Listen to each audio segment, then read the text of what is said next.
i hem aconseguit, ens ha faltat temps perquè hi havia molts més que no vam poder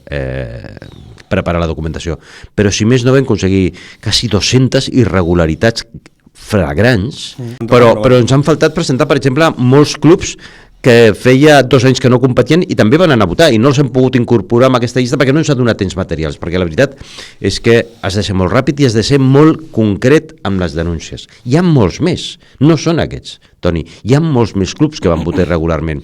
però evidentment aquesta era una xifra suficientment important com per posar-la damunt de la taula del màxim tribunal de l'esport català i dir-li, escolti'm, aquest senyor ha guanyat amb una manipulació absoluta. Efectivament,